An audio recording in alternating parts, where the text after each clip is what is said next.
Okay, so here if we are going to, yeah, if we are going to do electrolysis of molten hydrides, H minus will liberate H2 on a H2 on a anode. The second thing is that saline hydride will form H2 with a H2O. When saline hydride will react with a H2O, it will form H2 gas. That's what.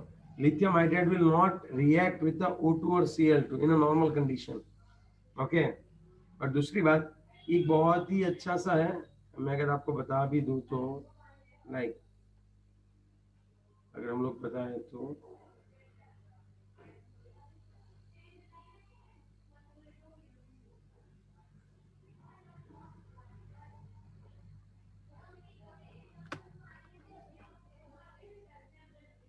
Okay, अब आप थोड़ा सा समझना कि lithium aluminium hydride and sodium borohydrate, these both are good reducing agent for organic compound.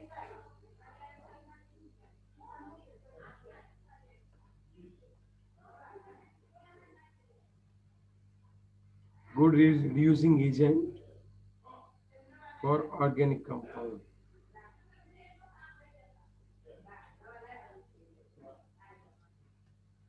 They are good reducing agent for a organic compound. Is it clear? तो इसको बनाया कैसा, वो बात थी कि लिथियम हाइड्राइड में से ही बनने वाले हैं, lithium aluminium hydride and sodium borohydride.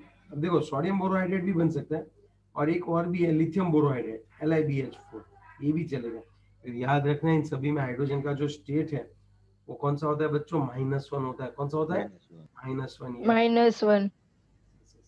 तो अब हम इनको कैसे बनाएं सर? अब हमारे पास एक ही होता है कि अब हम इनको कैसे बनाएं. ओके, चलो मैं आपको बताता हूँ कैसे कर सकते हो.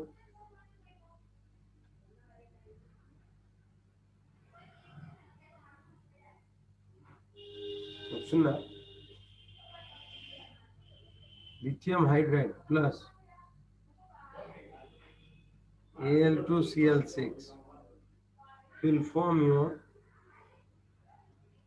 lithium aluminium hydride plus LiCl. अब बैलेंस करने की ट्राई करो. ओके, यहाँ पे 4 है, आप यहाँ पे 4 रख सकते हो. ओके, लेकिन यहाँ पे 2 है, यहाँ पे 2 रखो. एल्यूमिनियम 2 है तो हाइड्रोजन कितने हो गए 8, यहाँ पे 8 रखो. लिथियम हो गए 8, यहाँ पे 8 रखते हैं. क्लोरीन हो गए 8 और एल्यूमिनियम हो गए 2. Al2Cl6 है. 6 आएगा ना सर, क्लोरीन तो 6 ही है LiCl के पास. यहाँ पे कहाँ पे 6 है, 8 है ना LiH. Sir chlorine. हाँ तो 2 LiH. क्लोरीन की बात कर रही हूँ. क्लोरीन 6 ही है. ओके, यहाँ पे 6. हाँ तो वही 6 आएगा ना. So now is it clear? ये हो गया लिथियम हाइड्राइड.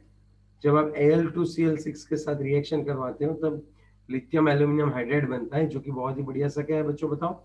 बहुत ही बढ़िया सा क्या है वो, रिड्यूसिंग एजेंट है.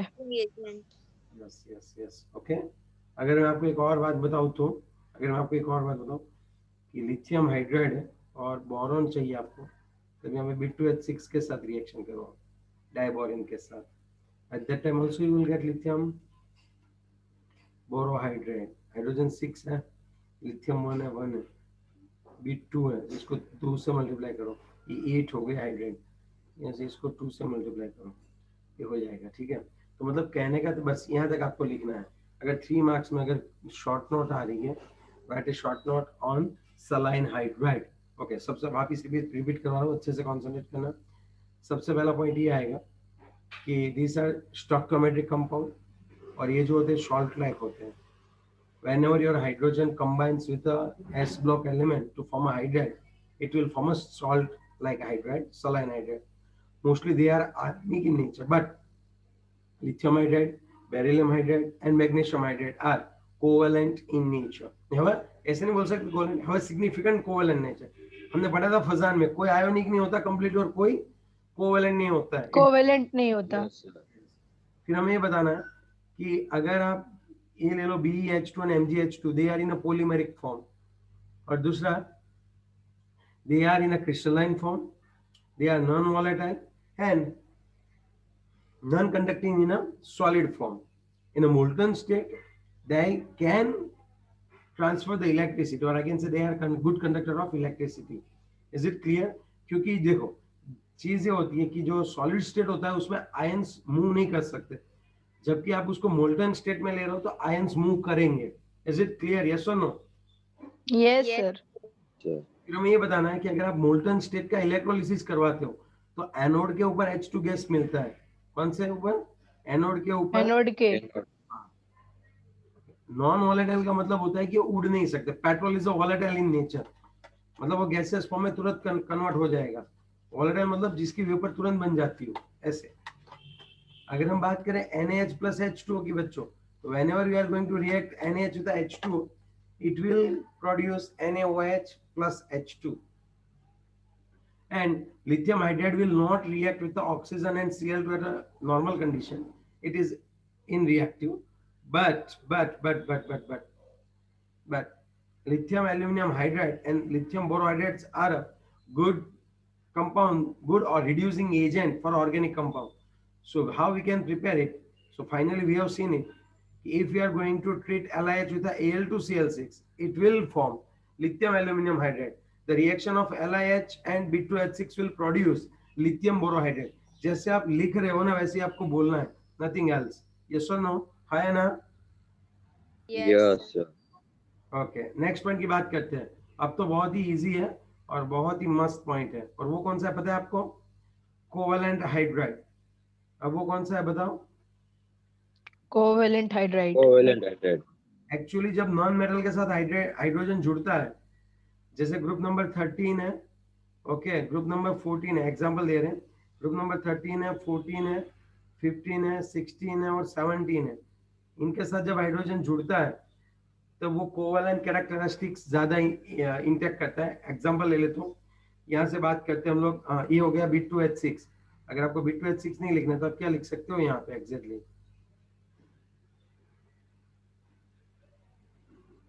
BH3 लिखो आप, ठीक है. फिर ग्रुप नंबर 14 में कार्बन आता है, CH4. एग्जांपल दे रहा हूँ मैं आपको. एक्चुअल में इसको हाइड्राइड नहीं बोल सकते, ये तो हाइड्रोजन है. जैसे कि अमोनिया तो नाइट्रोजन, ये हाइड्राइड नहीं बोल सकते इसको. देखो आपको इसका बात क्या होती है एग्जैक्टली, कि कंफर्ट के लिए इसको हाइड्राइड बोलते हैं वैसे, अदरवाइज ठीक है. इसको बोलते हैं हाइड्रोजन ऑक्साइड, इसको बोलते हैं हाइड्रोजन नाइट्राइड, इसको बोलते हैं हाइड्रोजन कार्बाइड. ऐसा बोलना होता है. ये सभी हाइड्रोजन होते हैं, लेकिन हम क्या बोलते हैं? कोवेलेंट है, हम इसको बोल देते हैं हाइड्राइड ही बोल देते हैं. इससे समझ में नहीं है बात. अगर NaCl है तो आप क्या बोलते हो? Sodium chloride. Sodium chloride. तो जो पॉजिटिवली चार्ज है उसको हम लोग क्या बोलते हैं? उसका एच सच नेम लेते हैं और फिर पीछे वाले को क्लोराइड बोलते हैं. सपोज नाइट्रोजन है, अमोनिया, ये नाइट्रोजन का -3 होता है, हाइड्रोजन का +1 होता है, तब हम क्या बोल सकते हैं? Hydrogen nitride. फिर इसको हम लोग बोल सकते हैं ऑक्साइड्स ऑफ हाइड्रोजन. समझे बात? Hydrogen oxide. पानी को हम लोग क्या बोल सकते हैं? Hydrogen oxide. लेकिन for the comfort we are saying it's hydride only. इस चैप्टर में हमने इसको सबको क्या बोल दिया बताओ? हाइड्राइड. अब आप समझो हाँ कि they all are covalent in nature. अब BH3 की बात करें, अब according to the Lewis electron and Lewis structure, according to that bond and according to the Lewis structure, we have classified them into 3 portion. कौन कौन से 3 portion वो भी आप देख लो. हमने उनको 3 पोर्शन में क्लासिफाई कर दिया. एक जो रहते हैं वो होते हैं इलेक्ट्रॉन डेफिशिएंट. एक कौन से होते हैं? इलेक्ट्रॉन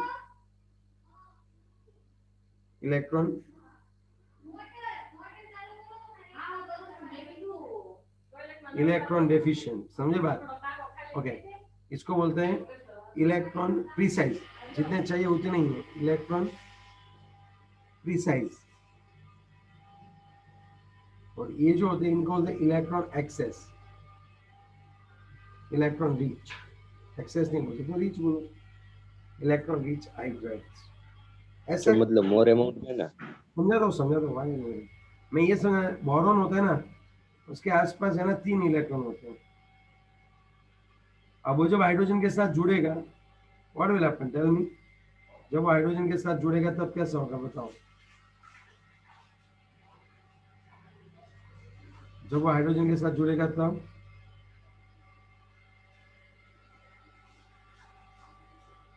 एक एक शेयरिंग में लगाएंगे दोनों अपने इलेक्ट्रॉन्स। तो टोटल कितने इलेक्ट्रॉन्स होते हैं उनके पास? 6। तो इनके पास कितने इलेक्ट्रॉन्स होते हैं बताओ? चलो टोटल इनके पास 6। 6 ही तो होते हैं, आया ना? यस और नो? Yes sir. Yes. अब आप थोड़ा सा सोचो कि तभी इलेक्ट्रॉन डेफिशिएंट है, इसको 8 इलेक्ट्रॉन चाहिए, दे विल एक्सेप्ट 2 इलेक्ट्रॉन्स, है ना? वो कहीं ना कहीं से क्या ट्राई करेंगे? 2 इलेक्ट्रॉन का एक्सेप्ट करने की ट्राई करेंगे, करेंगे कि नहीं करेंगे बताओ, है ना? Yes. Yes sir. तो आप थोड़ा सा सोचो, इसको बोलते हैं लुईस एसिड बोलते हैं। क्यों? क्योंकि ये इलेक्ट्रॉन को क्या कर रहे हैं? एक्सेप्ट कर रहे हैं, समझे बात? ये यस सर। Yes. हमें पता है टेट्राहेड्रल शेप में होते हैं और ये प्रीसाइज है। प्रीसाइज का मतलब क्या होगा बताओ? जितने चाहिए उतने ही है, ज्यादा भी नहीं और कम भी नहीं है, प्रीसाइज। मतलब इनके पास 8 ही इलेक्ट्रॉन है। अब इनका क्या होता है, इनके पास होते तो वैसे 8 इलेक्ट्रॉन है, but they have unpaired electrons. इनके आसपास क्या रह जाता है? एक बताओ। Lone pair, unpaired. Non pair of electrons रह जाते हैं। तब इनको हम लोग क्या बोल सकते हैं? इलेक्ट्रॉन एक्सेस और electron rich hydride. It's very easy one ना? It's very. Yes sir. कैसे सर इजी वन हो गया ये, आप बताओ। मैं आप थोड़ा सा सोच के बताओ क्या हो गया यहाँ पे एग्जैक्टली। आप थोड़ा सा सोच के बताओ। इसे हाइड्रोजन पी ब्लॉक एलिमेंट के साथ जुड़ा। हाइड्रोजन किसके साथ जुड़ा बच्चों? पी ब्लॉक एलिमेंट के साथ, to form covalent and molecular hydride. Here covalent characteristics will be more. Example, BH3CH4Na3H2HF. We can classify this hydride on the basis of bond and Lewis structure. We can classify it in a 3 portion: electron deficient hydride, electron precise hydride, and electron excess hydride. फिर पहले वाले पे लिखना है electron deficient hydride. So here group number 13 element will combine with a hydrogen to form electron deficient hydride. Example, B2H6. As it has not completed its octet, it will try to obtain electron pair. That's why they all are Lewis acid in nature. Group number 14 elements will combine with a hydrogen to form precise electron precise hydride. Example, CH4. It is tetrahedral in a nature. Is it clear? Yes sir. And the last one, and they all are covalent hydride. So hydrogen combines with group number 15, 16, 17 to form a hydride having a lone pair of electrons, and that's why they all are known as electron rich hydride. They will act as a Lewis base as they can donate the electron pair. Okay? Yes sir. Yes. अब एक not work करने वाली जो point है वो कौन सा है वो मैं आपको बता दूं। ये वाला आपको रटना नहीं पड़ेगा, अगर आप समझ इस तरह से समझ रहे हो ना लिख के, जैसे मैंने यहाँ पे क्लासिफाई करवाया बोर्ड पे। जैसे पहले आप ग्रुप 13 रखो, उसको बोलो इलेक्ट्रॉन डेफिशिएंट है। ग्रुप नंबर 14 रखो, उसको बोलो कि भाई इलेक्ट्रॉन प्रिसाइज है। ग्रुप नंबर 15, 16, 17, सो आप उनको क्या बोलोगे बच्चों? Electron rich. यस और नो? Yes sir. लास्ट में याद रखना है कि hydrogen will form hydrogen bond when it will combine with the oxygen, fluorine and nitrogen. याद है ये पॉइंट वाली बात? क्या याद करवाना है मैं आपको बताता हूँ। यहाँ पे जो 3 है हमारी तिकड़ी जो है, hydrogen, when hydrogen combines with the, when hydrogen, the presence of lone pair of highly electronegative atoms like hydrogen formation. Okay. अरे यार चल भी जा। Okay, hydrogen will combine with a high electronegative element like fluorine, oxygen and nitrogen. They will form hydrogen bond between them. याद आया ये? Yes, sir. Yes, sir. ये जो है वो हाइड्रोजन बॉन्ड फॉर्म करते हैं। तो उससे क्या होता है सुनो, H2O है, देखो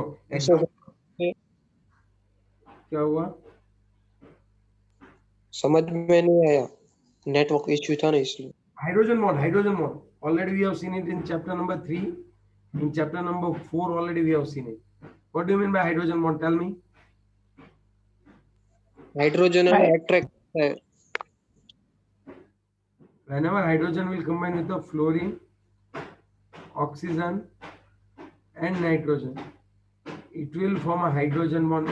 Yes or no? It will form hydrogen bond. लेकिन ये किसके साथ होगा तब? और सबसे ज्यादा स्ट्रॉन्ग हाइड्रोजन बॉन्ड किस में होगा? HF में. अरे ये बात समझो. Yes. Yes, sir. हमने ऑलरेडी देख रखा है हाइड्रोजन बॉन्ड वाला scene. I don't know why I am repeating it.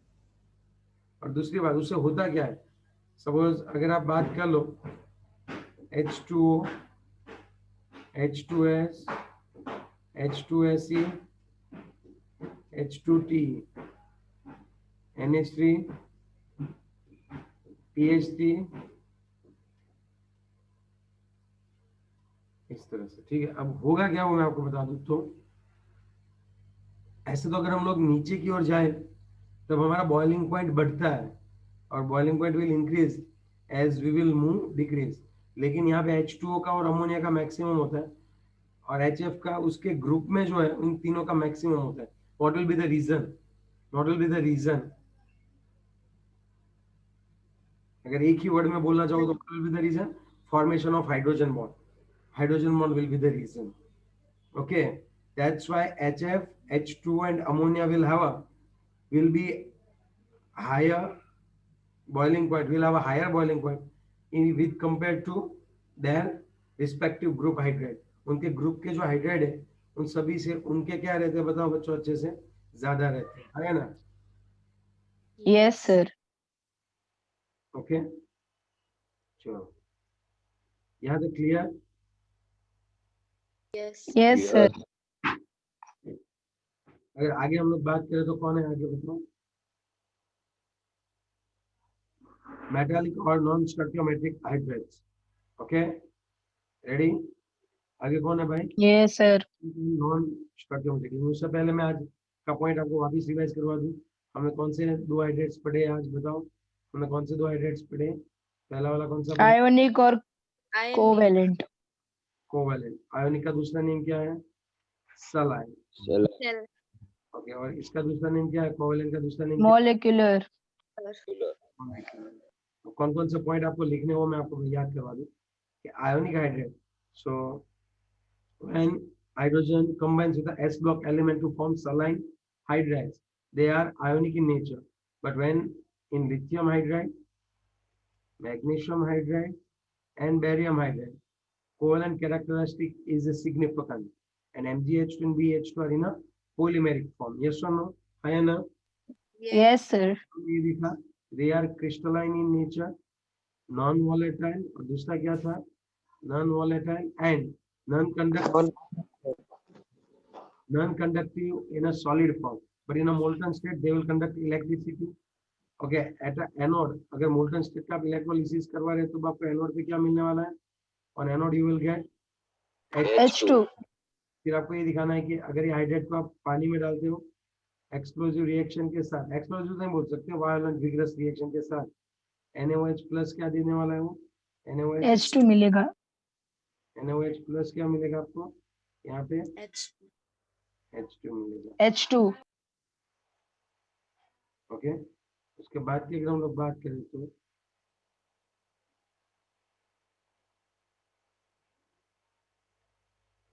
Okay, इसके बाद की अगर हम बात करें तो क्या आएगा? लास्ट में हमने किसका प्रोडक्शन देखा? लिथियम एल्यूमिनियम हाइड्राइड और दूसरा लिथियम बोरोहाइड्राइड. यस और no? Yes, sir.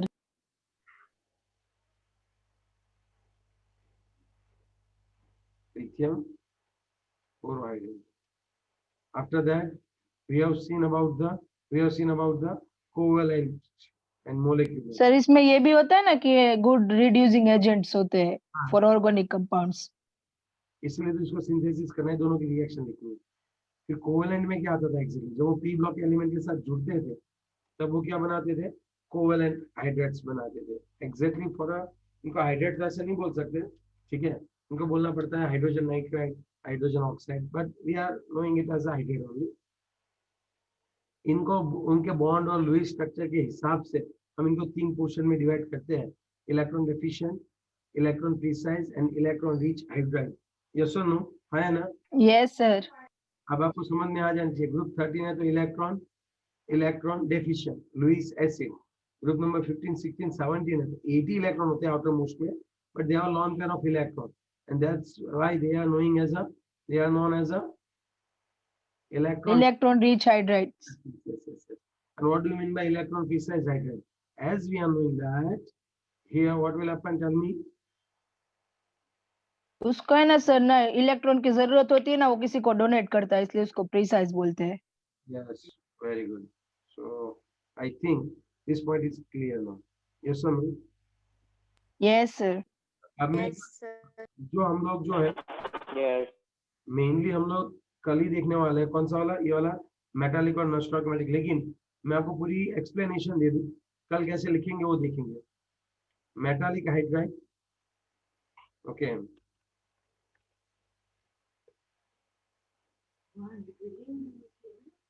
Metallic hydride, okay.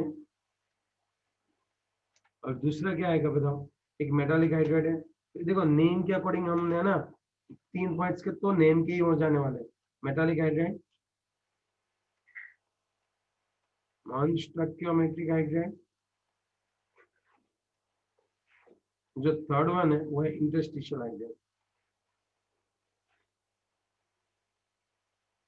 Metallic इसलिए बोलते हैं कि यहाँ पे क्या होती है, मोस्टली जो डी एंड एफ ब्लॉक के एलिमेंट के साथ जुड़ते हैं वो कोवेलेंट या फिर आयोनिक बॉन्ड से नहीं जुड़ते हैं। यहाँ पे सपोज टिटेनियम हाइड्राइड को अगर मैं ड्रॉ करना चाहूँ तो ये सभी किसके मॉलिक्यूल्स है बताओ? ये सभी किसके मॉलिक्यूल्स हैं? टिटेनियम के। तो यहाँ पे जो एटम के बीच में जो इंटरस्टिशियल स्पेस होती है, एटम के बीच में जो यहाँ पे आपको जगह दिख रही है, वहां पे धीरे धीरे कौन एडजस्ट होके बैठ जाएगा? हाइड्रोजन बैठ जाएगा। हाइड्रोजन। वो इस लैटिस को बहुत डिस्टर्ब नहीं करते, वो आके यहाँ पे आके क्या होता है बच्चों? बैठ जाते हैं। समझे आप बात? Yes sir. तो यहाँ पे आके बैठ जाते हैं, दैट्स ऑल। तो ये वाले जो है हाइड्राइड्स, अब यहाँ पे फिक्स नहीं होता है कि हाइड्रोजन कितने बैठे। सोडियम में तो फिक्स ही होता है, एक सोडियम के साथ एक हाइड्रोजन बैठेगा, so they are stoichiometric in nature. लेकिन यहाँ पे वो पूरा फिक्स नहीं होता है बच्चों। Are you getting my point? What I just want to say? Yes or no? Yes sir. तो इसको यहाँ हमको लिखना हो तो क्या लिखें? ऐसे नॉर्मल ऐसे ही लिख देना है। नहीं, टी मैं बोला तो सही यार, TIH रेंज में लिखना पड़ता है, 1.5 to 1.8 ऐसे रेंज में लिखते हैं, जो मोस्टली पाए जाते हैं ना उसमें। ठीक है? Yes sir. ये नंबर के बीच में सर मोस्टली पाया जाता है हाइड्रोजन। हाँ, ऐसा लिखते हैं, हर बार अलग अलग होता है। तो इनको हम लोग बोलते हैं स्टोइकियोमेट्रिक। इनको हम लोग पॉइंट में ओके। इंटरस्टिशियल, सर हाँ बोलो, सुन रहा हूँ मैं, बोलो। तो ये पॉइंट में क्यों लिखा 1.5 to 1.8?